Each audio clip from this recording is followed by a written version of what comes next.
Pemirsa, hari ini umat Buddha merayakan Trisuci Waisak.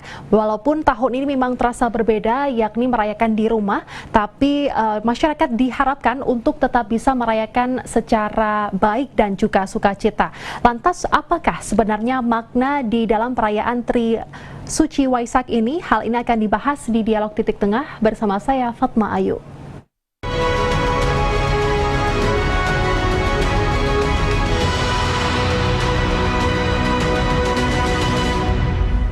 Pemirsa, selamat Hari Raya Waisak tahun 2020, dan kali ini tema dari Dialog Titik Tengah kali ini terkait dengan Waisak dan persaudaraan sejati. Sudah hadir di studio Metro TV Jawa Timur ada Yang Arya, Nyana Dharma Maitri Mahatera atau yang akrab disapa Bante Maitri. Ya. Selamat siang. Selamat siang. Selamat Hari Raya Waisak. Ya, terima kasih. Dan pemirsa, Anda bisa bergabung bersama kami di 031 561 3369. Bante, ini kan memang Hari Raya Waisak tahun 2020 memang terasa berbeda dibandingkan tahun-tahun sebelumnya, yakni di rumah saja. Sebelum kita berbicara makna dari Hari Waisak itu sendiri, sebenarnya tema dari Trisuci Waisak ini tahun ini apa, Bante? Tema Trisuci Waisak atau Hari Raya Waisak untuk tahun ini dalam Sangga Agung Indonesia atau kumpulan para bhikkhu Sangga Agung Indonesia mengambil tema mawas diri dan toleransi untuk menjaga harmoni bangsa. Itu tema itu ditetapkan oleh rapat para anggota Sangga Agung untuk tahun ini. Tema yang diambil adalah mawas diri dan toleransi, jaga keharmonisan bangsa. Apa yang perlu ditekankan dari tema ini? Jadi di saat kita memperingati Waisak itu adalah satu kesempatan untuk mengintrospeksi diri kita. Kemudian juga lebih-lebih di saat pandemi ini kita juga mengembangkan rasa simpatik, solidaritas kepada sesama kita sebagai bentuk bahwa kita untuk menjaga keharmonisan bangsa dan negara ini dengan saling kepedulian. Lebih-lebih di saat Waisak ini segenap umat Buddha telah dengan sukarela membantu meringankan beban penderitaan saudara-saudara kita yang saat ini sedang menghadapi wabah virus corona ini. Tadi Bante bilang ada umat Buddha yang juga ikut membantu untuk pandemi ini. Apa kegiatan di Trisuci Waisak ini? Kegiatan selama kita menyongsong datangnya Waisak ini, dalam aksi bakti sosial kita telah membagi kebutuhan-kebutuhan untuk sarana pengamanan, dan kita berikan di beberapa rumah sakit juga, beberapa puskesmas, dan juga untuk kegiatan bagi-bagi sembako di masyarakat yang memang betul-betul membutuhkan. Oke. Dan ini dilakukan se-Jawa Bali begitu atau seperti apa? Sewewenang saya di Jawa dan Bali. Jawa dan Bali selaku Ketua Wilayah Sragen Jawa Timur dan Bali ya. Oke, Bante, memang jika kita merasakan perayaan Waisak di tahun ini memang sangat berbeda dibandingkan tahun-tahun sebelumnya. Sebenarnya kegiatan yang biasa dilakukan umat Buddha dalam menyambut atau merayakan Tridharma atau Trisuci Waisak ini seperti apa, Bante? Kalau di saat tidak menghadapi seperti pandemik saat ini, seperti tahun-tahun yang lalu, kegiatan rutin itu ada pendalaman dhamma menjelang Waisak itu di wihara, kemudian juga di wihara ada kegiatan-kegiatan dhamma kelas juga, membahas dhamma lebih intensif lagi. Kemudian juga para umat melakukan atasila, berpuasa ala agama Buddha untuk menyongsong datangnya Trisuci Waisak ini. Diharapkan dari kegiatan-kegiatan itu di saat hari hanya Waisak ini umat betul-betul mempunyai pemahaman, mempunyai pengetahuan yang memadai tentang agama Buddha itu. Dan itu selalu dilakukan setiap tahun. Kok tahun ini apa yang berbeda?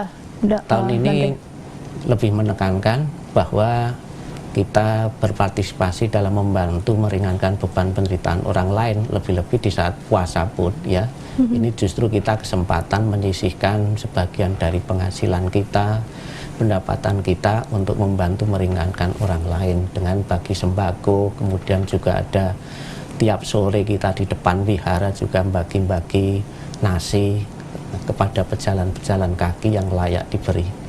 Oke, Bante, memang kalau memang ada kegiatan begitu, kegiatan yang luar biasa banyak begitu ya saat menyambut atau menyongsong hari Waisak ini, seperti umat berpuasa, lalu ada pendalaman dhamma dan lain sebagainya. Kalau di rumah saja, ini kegiatannya seperti apa yang bisa dilakukan oleh umat Buddha sendiri? Selama umat Buddha di saat menghadapi pandemik ini, di saat menyongsong datangnya Waisak ini, kita dari wihara kita bikin siaran atau live streaming ya, untuk dilihat oleh mereka untuk di rumah. Kemudian juga kita bikin himbauan-himbauan agar para umat di rumah itu tetap mentaati saran-saran dari pemerintah untuk tetap tinggal di rumah, dan kemudian juga kita harus menjaga kesehatan, dan juga agar mental dari para umat itu tetap tangguh teguh dalam suasana pandemi itu. Kita berikan pesan-pesan moral yang membuat mereka tetap semangat sekalipun menghadapi masa kesulitan seperti saat ini. Berarti ada live streaming begitu ya, yang dilakukan di seluruh Indonesia atau seperti bisa juga ya. Pada kapan waktunya, Bante, ini? Kita sehari itu kita kadang-kadang pagi, kadang-kadang siang, kadang-kadang sore ya. Kalau hari ini berarti hari ini tadi pagi saya juga sudah kirimkan ya. Jadi ada pagi, siang, sore. Nah, dan untuk streaming untuk hari ini, karena ini pas nanti detik-detik Waisaknya, jadi detik-detik Waisak itu pas bulatnya, pas terangnya itu tiap tahun itu ada detik-detik Waisak, yaitu untuk tahun ini jam 17.44 menit 51 detik. Itu nanti kita bersama-sama seluruh Indonesia itu mengadakan meditasi ya, mengenang 3 peristiwa penting atau masuk dalam detik-detik Waisak itu. 3 peristiwa penting dari bulan di hari Trisuci Waisak ini nanti akan dibahas di segmen kedua. Pemirsa jangan kemana-mana, kami akan segera kembali usai jeda.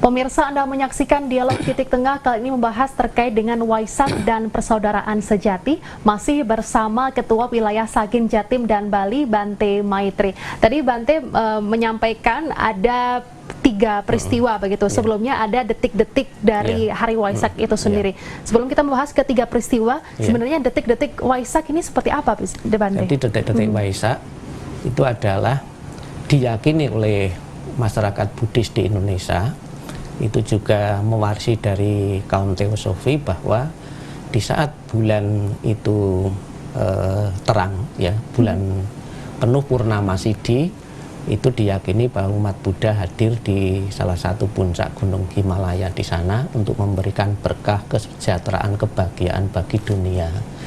Maka sampai sekarang pun semangat itu dipakai oleh masyarakat Indonesia untuk mengenang, memperingati 3 peristiwa penting ini. Di saat 3 peristiwa penting itu, di saat kita masuk dalam detik-detik Waisak, apa yang kita lakukan? Di saat kita bermeditasi, kita mengenang, merenung kembali, mengingat kembali 3 peristiwa penting yang pernah terjadi di masa kehidupan Sang Buddha. Peristiwa pertama yang dikenang, yang diperingati oleh umat Buddha adalah peristiwa kelahiran bayi Siddhartha. Ini kurang lebih tahun 623 sebelum Masehi ya, 623 sebelum Masehi. Kemudian peristiwa yang kedua adalah pertapa Siddhartha mencapai penerangan sempurna atau mencapai kebudaan. Ini kurang lebih tahun 588 sebelum Masehi. Kemudian yang peristiwa yang ketiga, Sang Buddha wafat atau parinibbana kurang lebih tahun 543 sebelum Masehi. Di saat inilah umat Buddha secara serentak seluruh Indonesia di wihara masing-masing, kalau saat ini karena ada pandemik ini, di rumah masing-masing untuk bermeditasi, mengenang, mengingat 3 peristiwa penting itu. bermeditasi dan mengenang peristiwa tiga peristiwa penting itu. Sebenarnya dalam peristiwa tersebut nilai-nilai apa yang bisa diambil oleh masyarakat, utamanya umat Buddha sendiri? Di saat kita memperingati 3 peristiwa penting, misalnya peristiwa pertama, bahwa kita tahu bahwa manusia dilahirkan di dunia ini. Dikatakan bahwa kelahiran Buddha atau datangnya Buddha itu membawa kebahagiaan. Kita bersyukur di dunia itu ada seorang guru Buddha yang akan membawa ajaran, dan ajaran itu akan membebaskan manusia dari duka, dari penderitaan. Ya. Kemudian yang kedua, penerangan sempurna. Ada satu prestasi puncak yang pernah dicapai oleh manusia Buddha, bahwa mengingatkan kepada kita dan menginspirasi kepada kita semua bahwa kebudayaan atau pencerahan itu bukan saja dimonopoli oleh manusia Buddha atau Siddhartha saja, namun juga bisa dicapai oleh setiap makhluk, setiap manusia yang mau berjuang untuk mencapai pencerahan atau kebudayaan. Kemudian yang ketiga, mengingatkan kepada kita bahwa kehidupan itu tidak kekal, ya, entah itu Buddha, entah kepada itu orang berpangkat atau tidak berpangkat, itu akan mengalami kematian, bahwa hidup itu tidak kekal, maka tidak perlu sombong, tidak perlu angkuh, sebab segala sesuatu itu akan berakhir dengan kematian, ya. Itu semangat dari Waisak ini. Dan sangat luar biasa sekali. Memang nilai-nilai yang terkandung dalam perayaan Waisak ini tidak hanya umat Buddha saja, tapi masyarakat luas juga bisa mencontohnya. Apakah ini memang pelajaran ini bisa diambil oleh seluruh lapisan masyarakat dan juga agama lain, begitu? Bahwa ajaran Sang Buddha adalah ajaran universal. Bahkan Sang Buddha pun, saya ketika mengajar itu bukan bermaksud ingin mengambil kamu sebagai muridku, ya, tapi saya mengajar dhamma demi perubahan pola pikirmu, ya. Itu jadi penderitaan bukan saja milik umat Buddha, namun penderitaan secara universal itu akan dialami atau bahkan dialami saat ini oleh semua orang, bahwa penderitaan karena kita dilahirkan, penderitaan karena kita sakit, penderitaan karena mengalami usia tua, penderitaan karena keinginan-keinginan tidak tercapai, penderitaan karena bertemu dengan orang yang kita benci, ya, itu adalah contoh-contoh penderitaan-penderitaan yang nyata dalam kehidupan saat ini.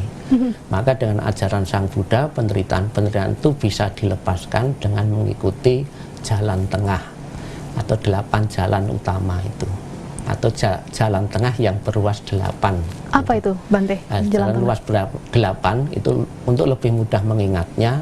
Dari 8 itu bisa kita bagi menjadi 3, ya, kemoralan, meditasi atau perenungan, dan kebijaksanaan. Jadi dalam kehidupan ini hendaknya kita melatih kemoralan, sila, moralitas, melatih pengembangan diri, kemudian akan diboleh kebijaksanaan. Kebijaksanaan inilah yang berguna, bermanfaat untuk membedakan mana yang baik, mana yang buruk, mana yang berguna, mana yang tidak berguna. Jadi tujuan kita belajar Buddha Dharma yang utama untuk memulih kebijaksanaan. Oke, memang di masa-masa seperti ini, apalagi masa pandemi, tentunya masyarakat kita sedang dirundung persoalan, begitu. Tidak hanya persoalan terkait dengan lahiriah, tapi juga batiniah, begitu. Apa yang seharusnya dilakukan oleh masyarakat, utamanya juga umat Buddha, dengan mengambil nilai-nilai dari perayaan Waisak ini? Jadi kita sebagai umat Buddha di saat menghadapi pandemik ini jangan terlalu cemas dan takut. Kita menyadari bahwa dunia alam semesta itu tidak kekal. Kita pernah mengalami kesehatan yang prima, itu tidak kekal. Ternyata saat ini pun kita sedang menghadapi satu kecemasan, satu ketakutan karena wabah ini. Ini perlu disadari. Orang yang menyadari bahwa itu pasti terjadi, pasti akan bisa menerima. Tapi kalau kita menolak, itu justru akan menimbulkan beban mental bagi kita, tidak bisa menerima. Ya, gitu. Tapi memang apakah dari setiap manusia itu sendiri, kita kan memang kadang-kadang bisa jatuh, kita bisa tidak merasa pesimis, begitu. Bagaimana membangun optimisme, utamanya bisa mengambil nilai-nilai di hari Waisak ini nanti akan dibahas di segmen ketiga. Pemirsa jangan kemana-mana, kami akan segera kembali usai jeda.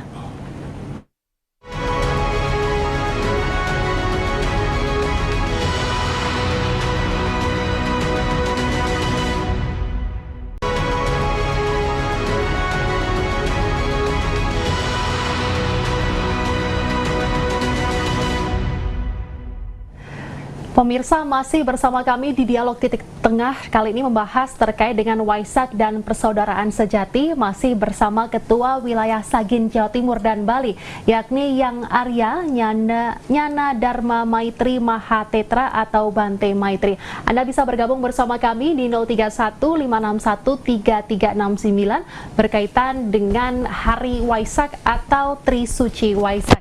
Jika tadi di segmen pertama dan kedua kita sudah membicarakan terkait dengan tema, makna, lalu juga ada kisah-kisah dari yang bisa ditauladani dari Sang Buddha begitu terkait dengan tiga peristiwa tersebut berkaitan dengan yang harus dilakukan oleh manusia atau masyarakat saat ini, utamanya relevansinya terhadap pandemi COVID-19 ini. Apa yang seharusnya dilakukan, entah itu dilakukan atau dirasa agar pandemi ini segera berlalu dan masyarakat kita juga tenang pikiran, hati dan juga perilaku seperti itu. Jadi Sang Buddha di dalam Dhammapada itu pernah berpesan kepada para umatnya, jangan takut kamu, aku akan membebaskan kamu. Diilustrasikan Sang Buddha itu seperti gajah yang terposok dalam lumpur. Sang Buddha akan mengangkat, akan mengentaskan. Demikian pula saat ini kondisi masyarakat itu ibaratnya sedang terposok dalam lumpur, ketakutan, kecemasan. Kemudian keluarga-keluarga juga banyak yang mengalami syok ya, karena tidak punya penghasilan lagi setelah pekerjaan mereka dihentikan, kemudian usaha-usaha mereka juga terbatas sekali. Namun juga tidak boleh putus asa bahwa sesulit apapun kita punya keyakinan bahwa Buddha akan selalu melindungi kita sepanjang masa. Bahkan dikatakan oleh Sang Buddha, barang siapa mengingat Buddha, Dharma, dan Sangha, maka ketakutan, kecemasan itu akan lenyap.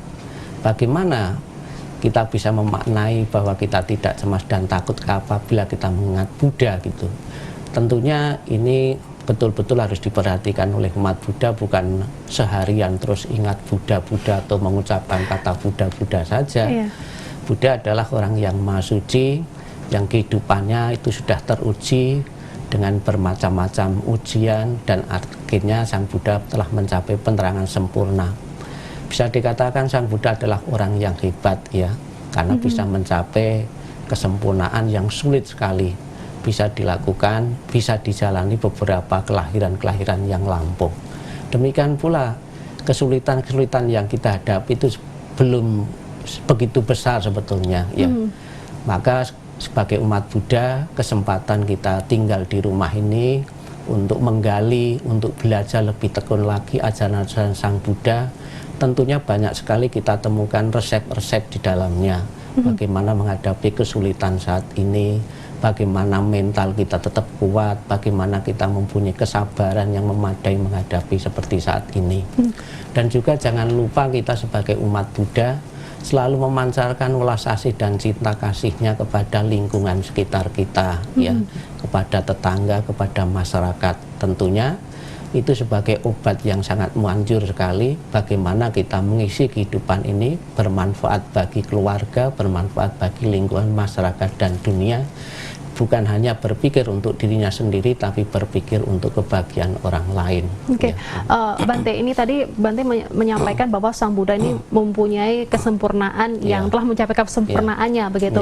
Apakah resep-resep yang tadi Bante bicarakan terkait dengan resep-resep untuk menguatkan batin dan juga kesabaran dalam diri manusia ini, resepnya seperti apa, Bante? Jadi ketika beliau berlatih untuk mencapai kebuddhaan, itu ada 6 tahapan yang beliau latih sepanjang kelahiran dari beberapa kelahiran-kelahiran. Beliau telah menyempurnakan berlatih dalam dana atau melakukan sumbangan atau bermurah hati dengan sempurna. Dia berlatih dengan kemoralan yang tinggi, berlatih tentang kegigihan kerja keras, berlatih tentang kesabaran, berlatih tentang meditasi, sehingga memperoleh kebijaksanaan. Kebijaksanaan inilah yang kita pakai dalam posisi saat ini bisa kita kembangkan. Jadi kita tidak perlu takut, terlalu cemas, kemudian murung, ya, meratapi, ya, kondisi saat ini. Itu justru akan memperparah kondisi saat ini, ya. Gitu. Dan kalau misalnya kita sudah mengambil nilai-nilai dari Sang Buddha sendiri, salah satu caranya adalah melalui meditasi yang sangat terkenal begitu. Buddha sangat terkenal dengan meditasinya gitu. Resep dari meditasi itu sendiri agar manusia juga bisa lebih mawas diri dan lebih tenang terkait dengan hal-hal spiritual yang harus dibenahi seperti itu, apa ini Bante? Jadi umat Buddha di rumah itu bisa melakukan meditasi. Sebetulnya meditasi bukan hanya duduk diam saja, lama-lama juga bosan juga kalau seperti itu. Jadi meditasi itu ada yang untuk memulih ketenangan batin dan pandangan terang kan gitu. Mungkin Bapak Ibu bisa melatih kedua-duanya, mencoba kedua-duanya ya. Di saat kita misalnya sudah capek atau sudah jenuh dengan kondisi, kita bermeditasi dalam posisi duduk, ya kita berjalan, kita hitung langkah kaki, kanan kaki kiri, aktivitas gerak jasmani, aktivitas gerak batin itu kita amati. Dalam kondisi yang sadar melakukan aktivitas-aktivitas, itu kita nyaman saja, enjoy saja, kita bahagia saja. Yang tidak membahagiakan adalah aktivitas-aktivitas tanpa kontrol diri kita. Itu ya, itu akan membuat kita jenuh, bosen, dan kacau pikiran gitu. Tapi apabila yang kita lakukan penuh konsentrasi, ya penuh perhatian, yakinlah itu akan membawa kebahagiaan bagi Berarti kita. harus konsentrasi terhadap apa yang kita lakukan, hadir sepenuhnya. Hadir sepenuhnya, bisa menikmati kondisi saat ini. Bisa menikmati dan bisa mengambil hikmah begitu ya, bisa mengambil makna. Dan juga Bante, tema kali ini terkait dengan mawas dan juga toleransi, jaga keharmonisan bangsa begitu. Apa pesan Bante untuk seluruh masyarakat Indonesia, Jawa Timur dan juga umat Buddha di luar sana terkait dengan pesan dari Tri Suci Waisak ini? Kepada segenap umat Buddha dimanapun Anda berada, kami berpesan, marilah di saat pandemik ini kita bersama-sama bergotong royong, peduli kepada masyarakat lingkungan kita sebagai bentuk praktek dharma, karena Sang Buddha mengajarkan kita harus cinta kasih, welas asih, bukan saja kepada lingkungan keluarga namun semua makhluk. Itulah doa setiap umat Buddha, setiap puja bakti, atau setiap kita sembahyang atau setiap melakukan aktivitas apapun, berdoalah, mengucapkanlah sabi sata bhavantu sukhitata, semoga semua makhluk berbahagia. Itulah Bapak Ibu, semoga berguna, bermanfaat bagi Bapak Ibu sekalian dimanapun Bapak Ibu berada. Terima kasih Bante, sekali lagi selamat Hari Raya Waisak untuk Bante dan seluruh umat Buddha di tanah air. Semoga semua makhluk berbahagia. Pemirsa, saya Fatma Ayu pamit undur diri. Terima kasih atas kebersamaan Anda. Sampai jumpa.